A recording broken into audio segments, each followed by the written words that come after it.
বিরিয়ানি তো বাঙালির ভীষণ পছন্দের একটা ইমোশন, আর আজ সেই ইমোশনই গলে জল। আমার ছেলে মেয়েদের মিষ্টি আবদারে আমি বানিয়ে ফেলেছিলাম আজকের এই স্পেশাল বিরিয়ানিটি। চলো তোমাদের সাথে শেয়ার করব কিভাবে আমি খুব সহজেই ঘরে আমি তাড়াতাড়ি করে এই বিরিয়ানিটি তৈরি করে নিই। মাংসটাকে পরিষ্কার করে ধুয়ে নিয়ে একে একে সমস্ত মশলা মাংসের গায়ে ভালো করে মাখিয়ে, আর এই মাংসর মাখাটা যত ভালো করে মেখে কিছুক্ষণ রেস্টে রাখা যাবে তত মাংসটার ভেতরটা খুবই জুসি হবে। বিরিয়ানি রান্না করা মানে শুধু কিছু উপকরণ একসঙ্গে করা নয়, এটা হলো একটু ধৈর্য আর অনেকটা ভালোবাসার খেলা। যত ভালোবাসা দিয়ে রাঁধবেন প্লেটে ততটাই বেশি স্বাদ বাড়াবে। জানি এখন আপনারা ভাবছেন এত ঝামেলা করে বিরিয়ানি বানানোর কি দরকার, কিন্তু বিশ্বাস করুন কড়াইতে এই মশলা কষানোর সময় যে গন্ধটা বের হয় না, ওই গন্ধটাই অর্ধেক শান্তি। আর রান্নার সময় যখন গন্ধটা সারা বাড়ি ছড়িয়ে পড়ে তখন ছোট বড় সবার মুখে যে এক্সপ্রেশনটা দেখা যায় না, সেটাই হলো আসল পাওয়া। এবার বিরিয়ানিটাকে দমে বসিয়ে দিয়ে আরেকটা হবে আসল কাজ, ঠান্ডা ঠান্ডা শশা দইয়ের রায়তা। এই রায়তা বানানোরও একটা সিক্রেট আছে। এই দইটাকে যত বেশি ফেটাবেন তত মাখনের মতন অনুভূতি হবে, মুখে পড়লেই মিলিয়ে যাবে। সব অপেক্ষা শেষ,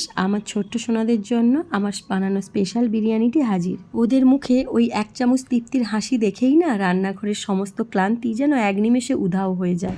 অনেক থেকে বিরিয়ানি ভালো। বিরিয়ানি বিরিয়ানি ভালো? হ্যাঁ, ভাত ভালো না। ও ভাত ভালো না বিরিয়ানি ভালো?